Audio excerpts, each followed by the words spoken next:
मलिक साहब, अगर हम आवाम को ये समझाना चाहें तो ये अब नजर आ रहा है कि एक सियासी असर है FATF के ऊपर। जी जी, मैं थोड़ी सी अर्ज कर दूं, दो नाम भूल गए। जॉर्जिया का 32.5% है और श्रीलंका का 22.5%। इसके अलावा मेरे पास और भी फिगर्स हैं, मैं आपका वक्त नहीं ज़ाया करना चाहता, लेकिन क्योंकि आपने बड़ी सलीस बात की है, सलीस उर्दू में बात की है और वामी अंदाज में ये समझाने की कोशिश करूँगा मैं। देखें, जब ये FATF शुरू हुआ, जब इन्होंने हमारी हुकूमत के बाद भी नून की हुकूमत में डाला, उन्होंने भी कोशिश की। देखिए, कोई हुकूमत नहीं चाहती कि उनका नाम FATF लिस्ट में रहे, वो भरपूर कोशिश करते हैं, लेकिन तरीका ये होता है कि आप तरीकाकार क्या इस्तेमाल करते हैं। जो मुल्क, जो कौमें डिफेंसिव हो जाती हैं, लोग उन पर इतना बोझ डाल देते हैं कि उस बोझ के नीचे वो दब जाती हैं। मैंने पहला लेटर जब लिखा FATF को तो मुझे जवाब नहीं आया। मैंने दूसरा लेटर लिखा और उसमें मैं कैटेगोरिकली मैंने कहा कि देखें, आप FATF हैं जो कि एक ऑफिशियल ऑर्गेनाइजेशन नहीं है, G8 की आप एक रिप्रेजेंट करते हैं, और ये G8 जो कायम हुआ था, एक इकोनॉमिक फोरम वर्ल्ड वार 2 के बाद हुआ था, उसका मकसद ही सिर्फ अंडर डेवलप्ड कंट्रीज को पैसा देकर उनको नीचे लगाना था। Without going into these details, मैं सिर्फ उससे एक सवाल किया कि देखें, ये जो हमारे खिलाफ आपने किया है ये डिस्क्रिमिनेशन है। इसलिए उस वक्त इंडिया को मैंने सामने रखा कि इंडिया इसको टेररिस्ट फाइनेंसिंग भी करता है, उनकी ब्रुटैलिटीज इन कश्मीर आर नॉट हिडन, उनकी मुसलमानों पर जुल्म और सितम जो इंडिया में वो हैं। मैं किसी मुल्क के इंटरफेयर्स नहीं कर रहा हूँ इंटरनल अफेयर्स में, बट जो फैक्ट है I am telling you and in fact अगर आप मुझे इजाजत है, आपने इसमें ऐड किया है, आपने कहा कि भारतीय वजीर खारजा के इतराफी बयान की तहकीकात भी की जाए। आपने दरख्वास्त की है जिसमें उन्होंने दावा किया है कि भारत पाकिस्तान को ग्रे लिस्ट में रखना चाहता है। नहीं, अगर मुझे सीक्वेंस में सिर्फ 2 मिनट दे दे तो इसकी क्लैरिफिकेशन आपके पास बेहतर अंदाज में पब्लिक में आ जाएगी। जब ये खत लिखा तो मुझे FATF के प्रेसिडेंट का जवाब आया, जो मैं आज भेज दूंगा, आप पब्लिक को दिखा सकती है। उन्होंने क्या लिखा मोहतरम ने कि FATF is actually an organization which does not go into the investigation, but it is like an organization going into details, और पॉलिसी मेकिंग ये डिसीजन करती है, पॉलिसी मेकिंग पे चलती है, और ये इन्वेस्टिगेटिव एजेंसी नहीं है। तो फिर मैंने उनको दोबारा लिखा कि अगर ये इन्वेस्टिगेटिव एजेंसी नहीं है और सिर्फ पॉलिसी मेकिंग है या पॉलिसी के लिहाज से चलती है, तो हमारे खिलाफ तो आपने इन्वेस्टिगेशन करके ग्रे लिस्ट में डाल दिया। जो हमारे साथ इंडिया ने बलूचिस्तान में किया वो बताया, और वो बताया जो इंडिया इस वक्त कश्मीर में कर रहा है, हमारी सरहदों पे कर रहा है। तो मैंने किसको सामने रखते हुए, डोंट यू थिंक कि इन्होंने, बल्कि ये नहीं, इनका न्यूक्लियर जो है डेवलप्ड न्यूक्लियर इस वक्त सेल हो रहा है पूरी मार्केट में, इंडिया में और बाहर जगहों पे, क्या ये बहुत बड़ी वायोलेशन नहीं है दुनिया की? और ये क्या जो न्यूक्लियर प्रोलिफरेशन है उसके ऊपर ये इसकी वायोलेशन नहीं है?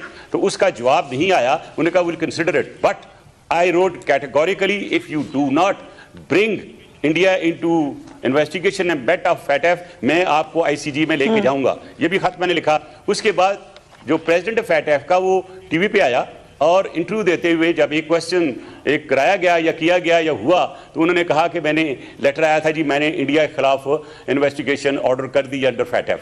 वो हुई, लेकिन उसका जो लेवल ऑफ इन्वेस्टिगेशन था या उसकी ग्रेविटी थी कि कहां तक उनको इन्वेस्टिगेट करना चाहिए, वो उन्होंने नहीं किया, और आज भी वो डिफॉल्टर हैं, उनको ग्रे लिस्ट में नहीं डाला। अब आगे बात के आगे मैंने दूसरा पॉइंट ये उठाया कि जो फॉरेन मिनिस्टर है, ही हैड द चीट, जो उनके मिनिस्टर हैं फॉरेन अफेयर के लोकसभा में और प्रेस कॉन्फ्रेंस में कहते हैं कि will ensure, please quote on quote, will ensure Pakistan remains in grey list. तो मैंने फिर FATF प्रेसिडेंट को लिखा कि अगर ये फैसला जो है इंडियन फॉरेन मिनिस्टर ने करना है, तो what for are you sitting there as president? जिसका मतलब फैसला तो पहले ही हो चुका है, इंडिया ने करा दिया है। और एक इसी के साथ मैंने लिंक किया कि सिर्फ पाकिस्तान के खिलाफ अमेरिका गया है एक कंप्लेनेंट की सूरत में, किसी और मुल्क के खिलाफ नहीं गया। और आज ये क्वेश्चन मैं और उठा रहा हूं, अगर अमेरिका ने हमारे खिलाफ कंप्लेंट किया है, वो FATF का मेंबर है, और जब वो इस पर 22.5% से डिफॉल्ट है कंप्लायंस में, तो वो मेंबर कैसे रह सकता है? तो ये मैंने क्वेश्चन उठाए हैं बहुत सारे, और इंशाल्लाह आप देखेंगी मैंने वो सारी सरकर्दा अथॉरिटीज जो पाकिस्तान में हैं सबको लिखा भी है, और मैंने ये भी कहा है कि अगर आपको मेरी मदद की जरूरत है तो मैं जाके पोडियम में खड़ा होकर बहस करूंगा। I will poll everybody who ever is discriminating with Pakistan, कि उनको मैं नंगा करूं, उनको मैं एक्सपोज करूं दुनिया में।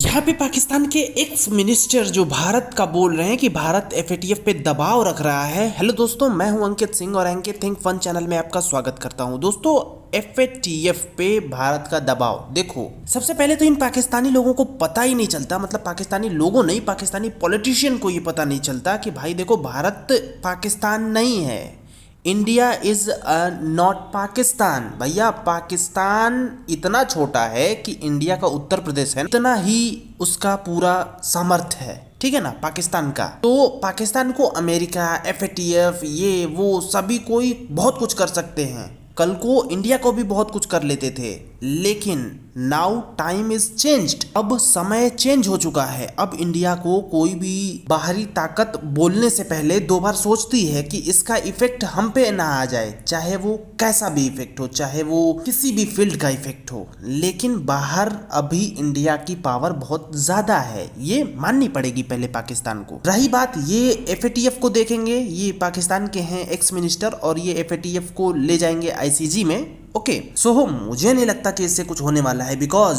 जैसे कि पाकिस्तान के टर्म्स एंड कंडीशंस हैं, जैसे टेररिस्ट से मिलते हैं, बैठते हैं, और अभी आईएसआई भी तालिबान से मिल रही थी, जैसे कि सारे देश ने इधर उधर कर लिया था, तालिबान से कोई नहीं मिल रहा था, लेकिन आईएसआई ये जानते हुए कि अफगानिस्तान एक टेरर के हाथों में आ गया है, फिर भी पाकिस्तान मिल रहा था।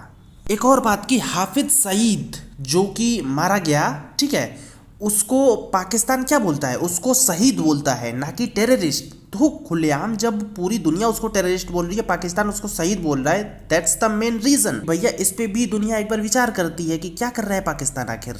चलो, मेरा तो ओपिनियन हो गया, आप अपना कमेंट में ओपिनियन बताइए। मिलते हैं गाइस नेक्स्ट वीडियो में। मैं हूं अंकित सिंह और अंकित थिंक फन चैनल है, सब्सक्राइब कर लीजिए। ओके, आप अपना कमेंट जरूर बताइए।